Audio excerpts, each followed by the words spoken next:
तमाम इलाके हैं जैसे कोसी का इलाका, मिथिलांचल और सीमांचल। ख़ास तौर से कोसी का इलाका जो है वो जिस तरह हर साल सैलाब से तबाह होता है, सैलाब की तबाही झेलता है, तो वहाँ पर तरक्याती कामों को लेकर अक्सर सवाल उठते रहे हैं कि जो कोई भी हुकूमत रही है वहाँ रियासत में, वो कितना इस पर तवज्जो देती है और कितना नहीं देती। इसको लेकर कई बार मरकज़ से भी बड़े बड़े दावे किए गए हैं, लेकिन उसमें कुछ फ़र्क नज़र आता है। और अब एक और अहम हिस्सा जो सीमांचल का है, ऐसे तमाम अज़ला जो सरहदी अज़ला हैं, उसमें हम देखते हैं किशनगंज है, कटिहार है, अररिया है, पूर्णिया है। तो ये ऐसे अज़ला हैं जहाँ पर तरक्याती कामों का बहुत फुकदान है। वहाँ पर जो जिस पैमाने पर तालीमी इदारे होने चाहिए वो नहीं है, जिस पैमाने पर हेल्थ सेक्टर्स को लेकर वहाँ पर बहुत बड़ा सवाल उठता रहा है। अस्पताल वहाँ उन इलाकों में नहीं है और बहुत ऐसी रिमोट एरियाज अब भी हैं उन इलाकों में जहाँ सड़कें नहीं पहुँची हैं, पीने का पानी हर इलाके तक नहीं पहुँचा है। तो ये एक मसला वहाँ पर दरपेश रहा है। और इसके अलावा जो मिथिलांचल है, मिथिलांचल में भी ऐसी शिकायतें रही हैं। मिथिलांचल का एक बड़ा हिस्सा जहाँ पर जो मशहूर ही है, कहते हैं माछ, मखाना, पान, ये तीन ऐसी चीज़ें हैं जो मिथिलांचल को वहाँ पर बिल्कुल मुनफरिद हैसियत देती है। लेकिन इनमें मखाना है या दूसरी और काश्तकारियाँ हैं, उन पर बहुत ज़्यादा असर वहाँ पड़ा है। और इसमें सिर्फ ये कहा जा रहा है कि या तो किसान किसी तरह से परेशान है, या फिर ऐसी स्कीमें हैं, या फिर सिंचाई को लेकर बहुत ख़ास इंतज़ाम नहीं है। तो ऐसे मुद्दे हैं जो वहाँ उठ रहे हैं। लेकिन सबसे अहम ये है कि इस बार किस मुद्दे के साथ वोटिंग मिलती है। इनिशिएटिव होना चाहिए किसी भी गवर्नमेंट का, एंड उसी के कारण मद्देनजर रखते हुए अगर चेंजेस भी आते हैं तो उसी के अकॉर्डिंग आनी चाहिए। लाइक जैसे रोड हो गया, नाली हो गया, प्रॉपर स्कूलिंग सिस्टम हो गया, जो गवर्नमेंट का चल रहा है प्लान्स उसको डेवलप करना हो गया। यही है, इसी के लिए बिहार में बेरोजगारी दूर हो, मेन मुद्दा तो वही है, बेरोजगारी दूर हो। सबसे बड़ा तो मुद्दा भी यही है। डेवलपमेंट में बहुत सारे काम तो हुए, बहुत सारे बाकी भी हैं, उसको पूरा करना है, यही मेन मुद्दा भी है। जैसे रोड है, बिजली है, हाँ, एक सिर्फ बेरोजगारी का मुद्दा है जिसको अब तक किसी सरकार ने दूर नहीं कर पाया है। बेसिक इंफ्रास्ट्रक्चर किस तरह डेवलप करके रोजगार देंगे वो देखने वाली बात है। लेकिन डेमोक्रेसी में चेंज होना चाहिए, हर कुछ दिन पर चेंज होना चाहिए। जो जनता का समर्थन मिल रहा है इस चुनाव में जीतेंगे। ये जो भविष्यवाणी करने वाली चीज है वो मुझे पसंद नहीं है। वो तो जिस दिन रिजल्ट आएगा उस दिन पता चल जाएगा। लेकिन टारगेट ये है कि ज्यादा से ज्यादा सीटों पे हम जीतें। बिहार में जो व्यवस्था है वो बहुत ही खराब है। राजनीति का स्तर जो है वो बहुत ही गिर गया है। यहाँ पे राजनीति और चुनाव सिर्फ दो चीजों के दम पे होती है। एक तो बहुत ज्यादा पैसा जो ये 5 साल में वहाँ पे बैठ के कमाते हैं, वो पैसा सबको पता है, बांटा जाता है और जो भी होता है वी ऑल अवेयर, सबको पता है। और दूसरा, लोगों को लड़ा के, अलग अलग समुदाय के लोगों को लड़ा के लोगों को पिछड़ा रखते हैं। अब ये सारी चीजें नहीं होंगी। शिक्षा की बातें होनी चाहिए, पढ़ाई लिखाई की बातें होनी चाहिए, आर्थिक विकास की बातें होनी चाहिए। सब कुछ जुमला हो गया है यहाँ पे। आर्थिक अपॉर्चुनिटीज देनी होंगी। और मिथिला जाना भी उसके लिए जाता है, बुद्धि के लिए जाना जाता है। तो विद्यापति का मिथिला है, गार्गी और मैत्री का मिथिला है, भारती मिश्र का मिथिला है। ये सारी चीजें अब खो गई हैं कहीं पे। तो आपने सुना प्लूरल्स पार्टी की ये सदर हैं, उनका कहना है कि बिहार में अब लोगों का जो जहन है वो तब्दील हो रहा है। सोचने की जो एक उसके पीछे जो एक लॉजिक होता है वो बदल रहा है। अब बिहार उन चीज़ों से ऊपर उठ रहा है कि हम ज़ात बिरादरी को ज़्यादा देखें, या फिर ये कि आपस में हम एक दूसरे से लड़ें और इसके बुनियाद पर, या फिर हम कुछ वक्ती तौर पर कुछ लालच मिले और उसकी बुनियाद पर हम इसका वोट का फैसला लें। जो ये कहना चाहती है पुष्पम, उनका यही कहना है कि अब बिहार का जो वोटर है बहुत बेदार हो चुका है। लेकिन इस सवाल पर कि क्या आप बहुत बड़ी कामयाबी हासिल कर रही हैं, कि आप सरकार बनाएंगे, उनका कहना था कि हम भविष्यवाणी नहीं करना चाहते। लेकिन हाँ, ये है कि तब्दीली नज़र आ रही है। आगे बढ़ते हैं। मधेपुरा में वोटर पोलिंग बूथ का रुख कर रहे हैं। उनमें नौजवान, नए वोटर, जवान और बुजुर्ग वोटर शामिल हैं। मधेपुरा में वोटरों को तरगीब देने के लिए सुबह सुबह उमर रसीदा खातून वोटिंग मरकज से पहुंची। हमारे नुमाइंदे साकिब कुमार ने 95 साल खातून वोटर से बात की है। वोटिंग को लेकर जो उत्साह है वो आप देखिए, ये इनको देखिए, महिला हैं, वो 95 इयर्स की हैं, 95 साल की हैं और बूथ पर आई हैं वोट करने के लिए। आप समझिए कहीं ना कहीं ये प्रेरणा देता है और लोगों के लिए कि वो भी बूथ पर आए और वोट करें। माता जी ये बताइए कितना साल उम्र हुआ? बोलो 95 साल। अच्छा, तब भी वोट करने आई हैं। मन में क्या मतलब वोटिंग के लेके इतना जागरूकता? सब दिन का जागरूकता है। सब हर बार करते हैं? हाँ, हर बार करते हैं। इस बार भी अभी पूजा करने के पहले बोली नहीं, पहले मैं वोट दे दूंगी तब जाके पूजा पाठ करूंगी, इसलिए स्नान भी नहीं किया इन्होंने। बिल्कुल, तो देखिए किस तरह से कहीं ना कहीं जो वोटर्स घर में बैठे हैं उनके लिए एक प्रेरणा है कि आप भी निकलिए, क्योंकि 95 साल की महिला है, वो बूथ पर पहुंची है वोट करने के लिए और सुबह सुबह पहुंची है। तो आप समझिए कि और भी जो लोग हैं वो भी बूथों तक आए, अपने मताधिकार का प्रयोग करें, इस लोकतंत्र को स्वस्थ बनाने में अपनी भूमिका दे, क्योंकि जिस तरह से इस उम्र की महिलाएं बाहर निकल रही हैं वोट करने के लिए, उसको देखते हुए आपको भी घर से निकलना चाहिए। कैमरा पर्सन आशीष के साथ साकिब कुमार, न्यूज़ 18 मधेपुरा। और जिन अजला में वोटिंग हो रहे हैं आज, उनमें 15 अजला में से एक सुपौल भी है। सुपौल असेंबली में राय दहंदगान में गजब का जोश खरूश देखा जा रहा है। बूथ नंबर 119 और 120 पर वोटर की काफी लंबी लाइन देखी गई। हमारे नुमाइंदे ने जायजा लिया है। लोकतंत्र की सबसे अच्छी तस्वीर हम दिखा रहे हैं आपको इस वक्त सुपौल से। ये सुपौल विधानसभा का बूथ संख्या 19 है। यहाँ देख सकते हैं कि किस तरह से वोटरों में गजब का उत्साह है, मानो वोटर आज के दिन का इंतजार ही कर रहे थे। यहाँ पे जैसे ही 7 बजा है उसके बाद वोटर जो है वो एक एक करके यहाँ आने शुरू हुए और अब जो है पूरे तौर पे ये कतार है। महिलाएं जो हैं वो ठान रखी हैं कि पुरुषों को पछाड़ना है। पुरुष मतदाता का ये मानना है कि हम आगे रहेंगे, हम महिलाओं को जो है पीछे छोड़ेंगे। लेकिन इस रस्साकसी में सबसे अच्छी और सबसे सुखद जो तस्वीर है वो हम दिखा रहे हैं। देखिए, एक महिला जो है अपने नाबालिग बच्चे को लेकर के यहाँ मतदान करने आई है। क्या सोच के आई है, हम बात करते से। क्या सोचा आपने? कैसा सरकार? बोलिए। बढ़िया सरकार, बढ़िया सरकार, बढ़िया सरकार, बढ़िया सरकार। बच्चे को लेकर के आना पड़ा आपको, क्यों? वोट गिरवा लिए। वोट गिरवाया है। चलिए, तो ये इनके घर में कोई नहीं है तो ये वोट गिराना था इन्हें, बच्चे को लेकर के आई हैं। और भी कुछ महिलाएं हैं, इनसे भी बात करते हैं। ये बताइए, वोट देने आई हैं आप? बोलू ना। हाँ, बोलू सरकार। सर का काम कर लिए आप? घर का सारा काम हो गया आपका? सारा काम कर लिया। आप बताइए माँ। काम तो कुछ भी नहीं किया, वोट गिराने के लिए आए। पहले तो ये जरूरी ना है, वोट गिराना ना है, इसीलिए वोट गिराने के लिए पहले वोट गिराना जरूरी है इसलिए आ गए हैं। आप बताइए, वोट देने आई हैं, इंतजार था 7? ठीक, वोट दे रहे हैं जी। हाँ जी। कैसी सरकार? कैसा प्रतिनिधि चाहिए, नेता कैसा चाहिए? कांग्रेस के काम करने वाला। चलिए, काम करना। आप बताइए, पहली बार वोट देने आई है? पहली बार वोट देने आई है। उत्साह काफी है, कैसा महसूस हो रहा है? बहुत एक्साइटमेंट महसूस हो रहा है। बहुत एक्साइटमेंट महसूस हो रहा है। अब तक आप अपनी अम्मा के साथ आती थी, आज खुद आई हैं यहाँ पे। क्या सोचा है? युवा हैं आप, कैसे सरकार, कैसा जनप्रतिनिधि? अच्छा, जो हमारी सुरक्षा चाहता हो, रोजगार चाहता हो जी। आप बताइए, अभी पहली बार वोट करने जी। आपने क्या सोचा है? कैसी सरकार, काम करने वाली, रोजगार वाली, किस तरह की? शिक्षा वाली, रोजगार वाली। शिक्षा और रोजगार वाली। तो बिल्कुल ये सुखद तस्वीर है। और ये सुपौल विधानसभा का ये मतदान केंद्र संख्या जो हमने बताया आपको कि 19 और 119 और 120 है, 119 का है। तो ये देखिए, जिधर नज़र दौड़ाइएगा आपको मतदाता ही मतदाता यहाँ पे दिखेंगे। और सबसे बेहतरीन बात ये है कि यहाँ पे कोविड का जो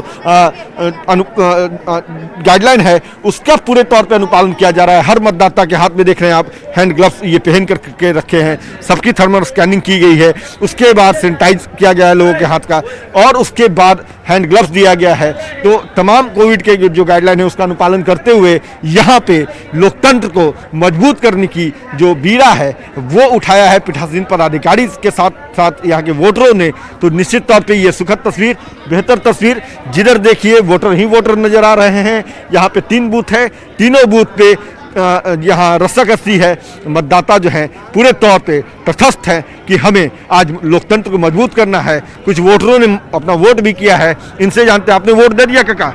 नहीं वोट नहीं दिए, बोला इसमें जाइए। इसमें देना है वोट।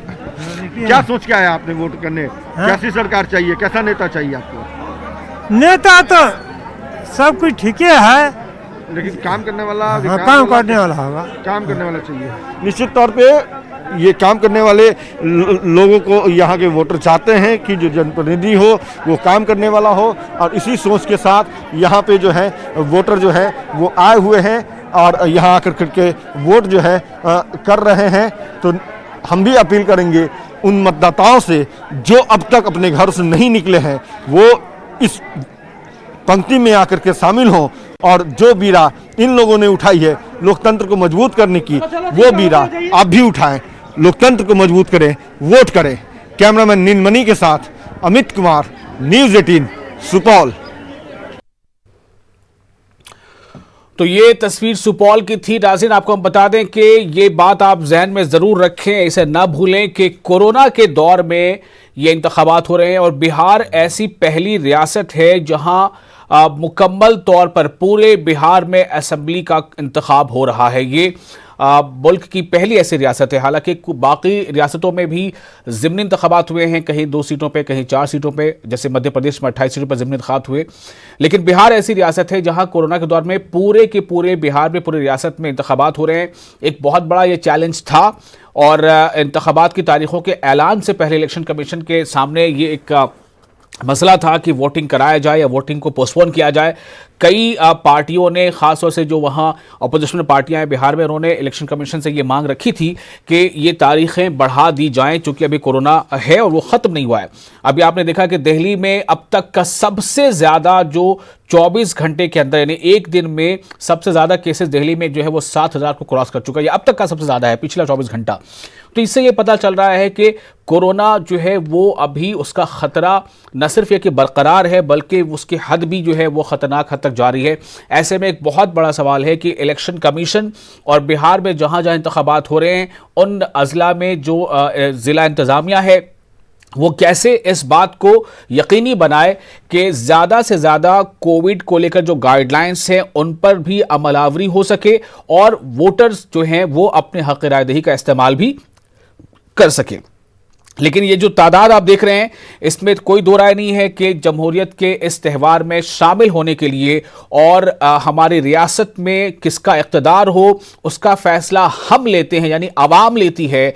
आवाम इस बात को महसूस कर रही है कि उसका एक वोट कितना अहम है, और इसी एहसास के साथ वो कोरोना के ख़तरे के बावजूद एहतियाती तदाबीर भी करने की कोशिश है, दिखाई दे रही है। लेकिन कई लोगों के चेहरों पर मास्क नहीं है, कई लोगों के चेहरे ढके हुए हैं, ऐसी तस्वीरें आप देख रहे हैं। लेकिन ये कोरोना के ख़तरे के बावजूद अगर लोग लाइनों में हैं तो ये हमारे सियासतदानों के लिए एक सोचने का मौका है कि उनकी जो नीतियां हैं, उनके जो कानून हैं वो कैसे होने चाहिए। और जिस मुल्क में आवाम इस हद तक जमहूरियत को मजबूत करने के लिए घरों से निकलती है ताकि जमहूरियत का ये जो ताना बाना है वो बिखरे नहीं, और सबकी हिस्सेदारी है, जो सरकार बनती है वो हमसे बनती है, यानी आवाम से बनती है, आवाम के लिए बनती है। तो इसका बखूबी आप देख सकते हैं कि यहाँ पर एक मुजाहरा दिख रहा है। उम्रदराज ख़वातीन हैं या मर्द हैं वो भी पहुंच रहे हैं, जो नए वोटर्स हैं यानी जो इस बार पहली बार वोटिंग में हिस्सा ले रहे होंगे वो भी पहुंच रहे हैं। और लेकिन लगातार ये अपील ज़रूर है कि ज़्यादा से ज़्यादा कोशिश ये करें कि कोविड के जो गाइडलाइंस हैं वो फॉलो हो सकें, उन पर अमल हो सके। आप मास्क ज़रूर लगाएं, आप सोशल डिस्टेंस मेंटेन करने की बहुत मुमकिन कोशिश करें, और सैनिटाइजेशन जो है वो भी बहुत ज़रूरी है। तो आपको हम बता दें कि तीसरे मरहले के चुनाव में ख़वातीन की बड़ी तादाद सुबह सुबह पोलिंग बूथ पर दिखाई दे रही है। वाल्मीकि नगर में पोलिंग मराकज़ पर मर्द वोटरों से ज़्यादा तादाद ख़वातीन वोटरों की है। वाल्मीकि नगर में ऐसे ही एक पोलिंग मरकज़ का जायजा लिया हमारे नुमाइंदे ने। तीसरे चरण के चुनाव में मतदाताओं का उत्साह देखते ही बनता है, और खासकर महिलाओं का उत्साह। इस वक्त हम आपको वाल्मीकि नगर विधानसभा के एक बूथ की तस्वीर दिखा रहे हैं जहां पे बड़ी संख्या में वोटर पहुंचे हुए हैं, और तमाम वोटर अपना वोट कास्ट करना चाहते हैं, और इनका उत्साह सुबह 6 बजे से ही देखने को मिल रहा है। और जाहिर सी बात है, इसे उत्साह बताने को काफी है कि तीसरे चरण के चुनाव में मतदाता कोई कोर कसर नहीं छोड़ना चाहते हैं और दूसरे चरण में जो वोटिंग की प्रतिशत कुछ कम हुआ था उसको लेकर चुनाव आयोग की चिंता भी हुई थी। लेकिन जिस बूथ पे हम खड़े हैं वहां पे देखिए ठीक बाहर एक आपको कोट नजर आ रहा होगा, मतदान को बनाओ अपना धर्म क्योंकि चुनाव है लोकतंत्र का पर्व, मतदान का अधिकार। और शायद इसी का पालन करते हुए इस वक्त हम बूथ पे जो आपको दिखा रहे हैं वहां पे लोग पहुंचे हुए। आप इधर आइए, क्या नाम है आपका? आरती देवी। आरती जी पहली बार वोट डालने आई हैं? हाँ हाँ। पहली बार, कैसा लग रहा है? कैसा लग रहा है? अभी तो डाले नहीं है कभी। अच्छा, किस मुद्दे पे वोट डाल रही हैं? नहीं बता सकती। नहीं किसे डाल रही है, नहीं मतलब किस मुद्दे पे? कोई तो होगा ना, विकास, बिजली, सड़क, किस बात पे? कोई बात नहीं। देखिए पहली बार वोट डालने का अपना ही अलग मजा होता है और जाहिर सी बात है अभी कुछ बता नहीं रहे, लेकिन तस्वीर हम आपको लगातार दिखाने की कोशिश कर रहे हैं। सुरक्षा व्यवस्था भी बेहद कड़ी कर दी गई है और वोटिंग का उत्साह भी जबरदस्त देखने को मिल रहा है। तो ये तस्वीर है लोकतंत्र के लिए बेहद सुखद तस्वीर, जिस तस्वीर को हम बार बार दिखाकर आपको बताने की कोशिश कर रहे हैं कि इस बार वोटिंग में महिलाओं का उत्साह बेहद उत्साहवर्धक दिख रहा है और जाहिर सी बात है अगर आधी आबादी की भागीदारी इस कदर होगी तो ये लोकतंत्र के लिए बेहद ही सुखद संकेत है। कैमरामैन सुबोध के साथ आनंद अमृतराज, न्यूज 18 नेटवर्क, वाल्मीकि नगर। तो वाल्मीकि नगर से आनंद अमृतराज हमारे नुमाइंदे, उन्होंने जानने की कोशिश ज़रूर की कि एक वोटर से जो कि पहली बार वोटिंग के लिए पहुंची है, लेकिन एक तरफ जहां उनमें ये एक इश्तियाक दिख रहा था, एक बड़ा कुछ नया एहसास होने का दिख रहा था, लेकिन वो बता नहीं पाए। उन्हें शायद ऐसा लगा कि हमें नहीं बताना चाहिए। ये ज़रूर है कि आप किसे वोट देते हैं ना बताएं, लेकिन हाँ मुद्दे क्या हैं, अहम है। आप क्या ऐसा बड़ा मसला है, क्या आप चाहते हैं कि हमारे वोट से तब्दीली हो, ये आपको भी पता होना चाहिए कि हम क्या करना चाहते हैं, हम किस बात को लेकर वोट डालना चाहते हैं। तो सबसे अहम बात यह है कि ये तीसरा और आखिरी मरहला है बिहार का और आज के बाद 10 तारीख को नतीजे आएंगे।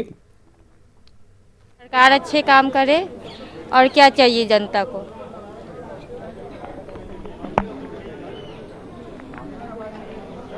तो सरकार अच्छे काम करे, जो सरकार हम चुनते हैं वो सरकार सिर्फ ये ना हो कि जब इलेक्शन आने वाला हो या इलेक्शन के दिन जब करीब आ जाएं तो आकर नई नई स्कीमों का ऐलान करे और तो आके ये बातें करे कि हम ये कर देंगे या हम ये कर देंगे।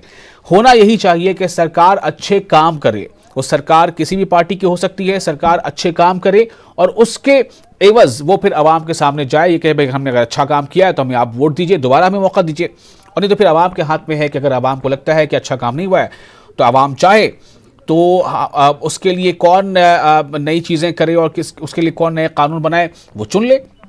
ये अहम बात है।